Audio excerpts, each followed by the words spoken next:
Hey guys, how's it going? It's Krista here, and today I want to make a Mother's Day pop-up card that's also a shaker. I'll be starting off today with a piece of cardstock that's 3 3/4 inches square. And to create my square piece of cardstock, I will be scoring a piece of cardstock on my Bira Bira scoreboard and trimming it down with a paper trimmer. As I mentioned, my scoreboard is a Bira Bira and my paper trimmer is a Fiskars paper trimmer, but feel free to use whatever scoring board or paper trimmer you have on hand. And now that I've made the first cut, I'll turn my piece of cardstock 90 degrees, score again at 3 3/4 inches, and trim that down.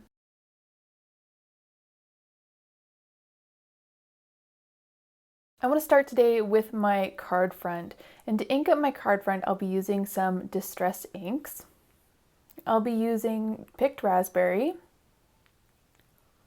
Seedless Preserves, and Wilted Violet, and I'm going to start just by pressing those ink pads down onto my glass mat in a fairly random pattern. I'll then add some water using a spray bottle. And to transfer the ink to my cardstock, I'll go ahead and dip my cardstock into that ink and water mixture. So I did set the first dip aside just to dry on its own. I decided that I wanted to add more ink, so I'll pick up the rest of the ink and water mixture that's on my glass mat. And this time I'll use my heat tool to set it, and you'll notice that when heat is applied to the cardstock, it does tend to curl. That's okay. And now that that cardstock with the ink is mostly dry, I want to add some splatters to the card front. Again, I'll smush down some of the same colors and add some water using a spray bottle, but this time I'll pick up that mixture with a paintbrush and flick it onto the card front. There's a couple ways that you can do this. You can flick it using your finger, or my personal favorite, I prefer to use the acrylic block. And this time I'll add all three of those colors into my splatter mixture. And I'll go ahead and pick it up with a paintbrush. And by tapping that paintbrush against the acrylic block, it creates this splatter pattern. Now, if you look carefully, I'm tapping the bristles about midway down the bristles on the side of the acrylic block, and not the handle or the metal piece that holds the bristles. It's the actual bristles themselves that are being tapped against the acrylic block. And once I'm happy with that pattern, I'll go ahead and dry it again with the heat tool. I'm just making sure that that cardstock is really nice and dry. And as you can see, it did warp the paper a little bit, but I'm going to show you a little trick. The laminator that I have is a Mink Mini, and I'm going to go ahead and warm that up to the first setting. And once that red blinking light turns green, I'm going to go ahead and run my cardstock through my Mink. And the heat and the little bit of pressure flattens that cardstock out really nicely. I'm going to go ahead and run that cardstock through the laminator one more time. I've used this trick with watercolor paper and watercolor paint, as well as 110-pound cardstock. The caveat is that the card front can't have any type of embossing on the front. It will melt the embossing and ruin the image, but any type of water-based ink or water-based paint is completely fine. And just for now, I'm going to set that card front aside and work on the sentiment. And I have this really nice sort of white shimmer paper. It's hard to see in the camera. And today I'll be using Giant Happy Mother's Day sentiment from Lawn Fawn. And I decided not to add any dimension to this, so I'll just line up this sentiment so it fits on this little piece of scrap paper and run that through the die cut machine. And once that sentiment is run through the die cut machine, I'll go ahead and poke out all the little negative spaces. Add some liquid adhesive. Today I'm using Tombow liquid adhesive, but you can use any type of liquid adhesive that you like.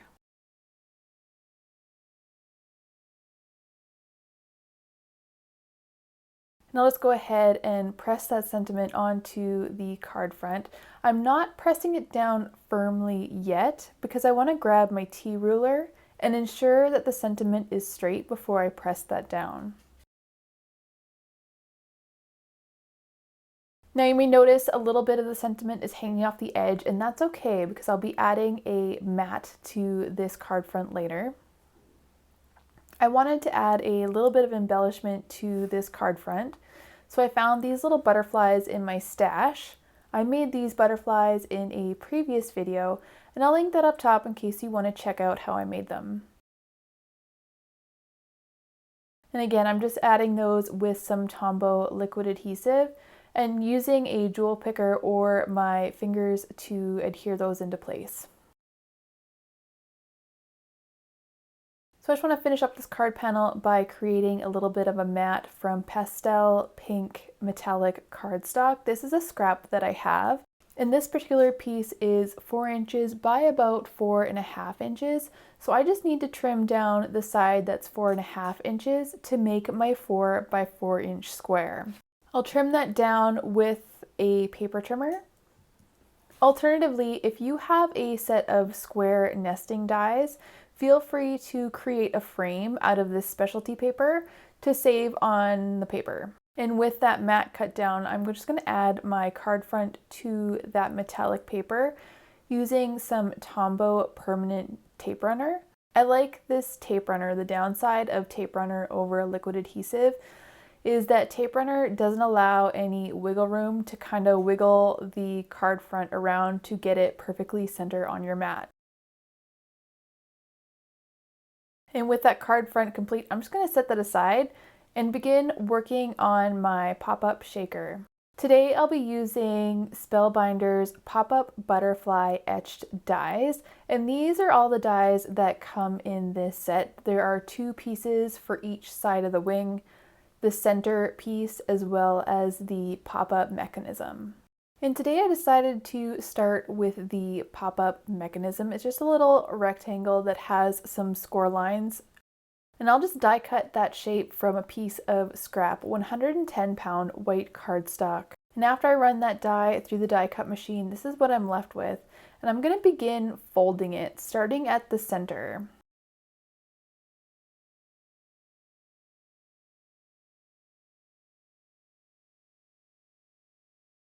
And starting from the next score line to the right, I'll fold it back.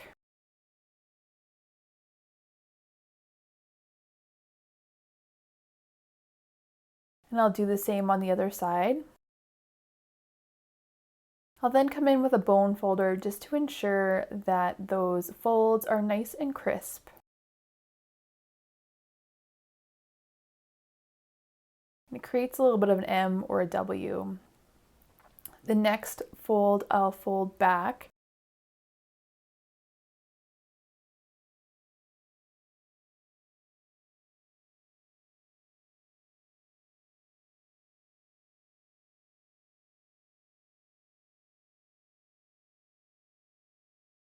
And finally, I'll fold the last fold line. So as I'm folding this, I'm creating a bit of an accordion shape. And with that folded, I'll set it aside and work on the butterfly portion.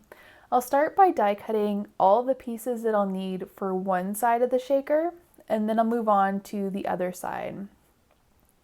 So to start, I want my base of my shaker, or the back of my shaker, to be white 110-pound cardstock. So I'll just go ahead and run that through the die cut machine, and then I'll set it aside. This next step is optional. This next step will create a little bit of dimension in your shaker element. And for this piece, you need both the base and the wing detail portion. And I'll go ahead and run that through the die cut machine, making sure to poke out all the negative spaces of the die cut once it's come out of the die cut machine. And just for now, I'll set that aside. I will come back to that a little bit later. And finally, again, this is that white shimmer cardstock, and I need to have a top detail for my shaker. So using both the base and the wing detail, I'll run that through the die cut machine. And finally, the last thing that I need is a piece of acetate or the window from my shaker.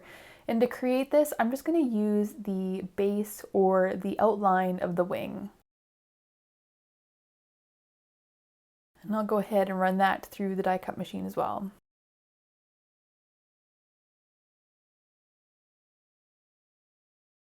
So for each side of the shaker, you'll need a base, a dimensional layer that is optional, the top detail element, and then a piece of acetate to close the window. And just to prep some of these pieces, this is the dimensional optional layer. I'm going to go ahead and cut along that fold line, and then I decided to cut out all of the detail on the inside. The embellishments that I'll be using are too big to fit in between the wings. And there's also a line that separates the top and the bottom wing. You can leave that in if you want, especially if you want to have two types of embellishment, one for the top wing and a second type for the bottom wing. I chose to take that out today because I'm only going to have one type of confetti within my shaker. And as I'm cutting out the detail, I'm trying to cut as close to the outline as possible, and it's okay if you don't get it on the first pass. You can always go back and clean up some of the edges. And anything that's left behind isn't a super big deal anyway, because it's going to line up with the top detail anyway. And the first thing that I'll do to assemble the shaker is add some liquid adhesive all the way around the dimensional layer. And if I had left the middle piece in, separating the top and the bottom wing, I would have added adhesive to that as well, just to make sure that the two types of embellishment didn't cross from top to bottom and vice versa. I then chose to add my liquid adhesive to the top of the dimensional layer. And I'm just using the Tombow liquid adhesive for this as well. And I have these little flowers from Recollections. They're flat, and any embellishment that you use in this project needs to be flat because you don't have a lot of room for any bulk within the shaker or within the card. I'm just going to go ahead and sprinkle those flowers within the boundary that I created. And since where I live is really dry, I decided to clean my piece of acetate with a little bit of rubbing alcohol. This not only makes your acetate really clean, but I also find that it cuts down on static as well. Without this step, when I would put the acetate on top of the embellishments, all the embellishments would pick up and stick to the acetate. And it also inhibits the shakeability of the shaker as well. And before I add the acetate to the top of the shaker, I just went ahead and cut off that little tab. And since I've already added liquid adhesive to the dimensional layer, I can just go ahead and press that down, making sure that I adhere the acetate to the dimensional layer all the way around because I don't want any of the embellishments to fall out. Then the final step for this half is to add the detail layer. And again, I'm going to cut off that little tab.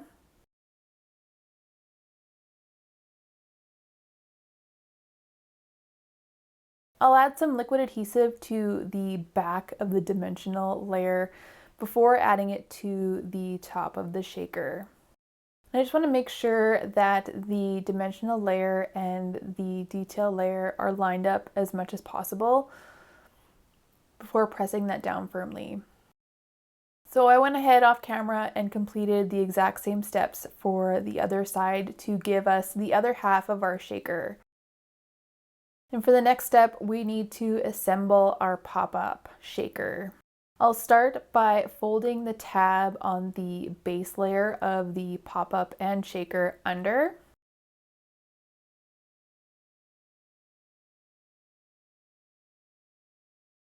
And to adhere the wings of the butterfly to the mechanism that makes it pop up, I'll add some Tombow liquid adhesive. And I'm looking at this like a W, and I want to add the wing to the one side of the middle peak. And And I'll just go ahead and press that firmly, making sure that where the fold is lines up as much as possible with the top of the peak of the mechanism.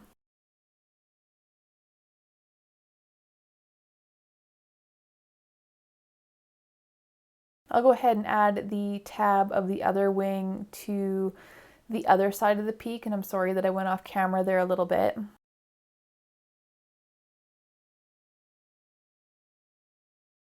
After the wings are adhered, we need to adhere the bottom of the pop-up mechanism to the butterfly as well. So I use a little bit of super glue for this step. It's a glue that I trust for all of my structural things.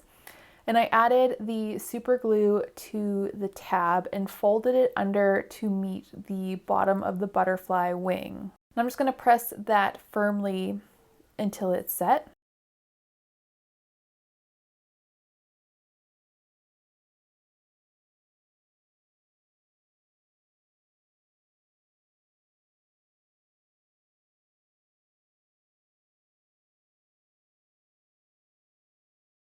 And with the mechanism completely attached to the butterfly, it's time to create the little boxes before we add it to our note card. So in the end, it should look like you have two little squares sitting side by side. And before I add my butterfly pop-up to my note card base, I want to add the body of the butterfly. And I'll be cutting the body of the butterfly out of pink metallic cardstock to match the mat on the front of the card. So after this die is run through the die cut machine, the die cut has a fold down the middle of the butterfly lengthways. And I'm just going to go ahead and fold that in half along that score line. And I'll then take a bone folder just to ensure that that edge is nice and crisp. And over a piece of scrap paper, I'll add some Tombow permanent tape runner. You could use a liquid adhesive here as well. I find it a little finicky though to wait for any liquid adhesive to set to move on to the other side. The downside of using tape runner is you can only add adhesive to one side at a time. And as you can see, it is kind of a challenge to add a tape runner to the other side of the butterfly body. Just to ensure that body is really adhered to the butterfly, I'll use a piece of cardstock and press it along that fold line and fold the butterfly over.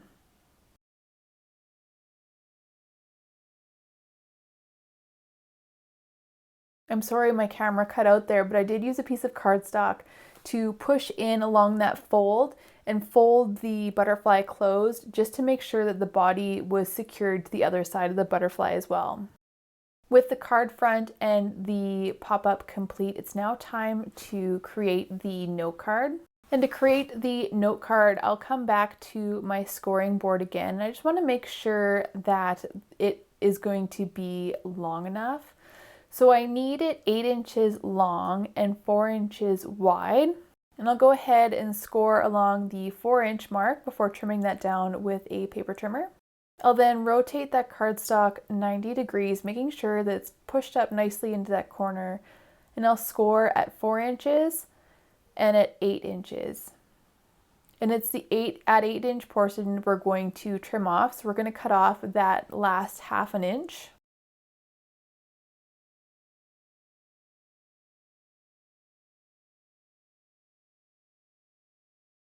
And the score that we made at 4 inches will become the center of our card. And I want to make sure to add the card front of my card first before I add the pop-up, just because the extra bulk of the pop-up can make it difficult to add a card front later on. And I'll adhere the card front again using Tombow permanent tape runner. And to add the pop-up, I'll open up the card and I'm going to make sure that one of the little boxes is on each side of the center line of the note card. I am again using some super glue. You could also use a permanent tape runner or any liquid adhesive that you trust. I prefer to use super glue for things that are more structural in my cards. And to get the perfect placement, I'm going to line the edge of one of the boxes up with the crease, close that butterfly over, and then close the card. This will make sure that the butterfly pop-up is straddling the crease perfectly. And as you can see, the little extra dimension does add bulk to the card, but I think it should be okay for going through the mail. And once your glue or adhesive has set, you're good to open up your card and see your pop-up butterfly. That concludes today's project. Thank you so much for watching. We'll see you next time. Bye for now.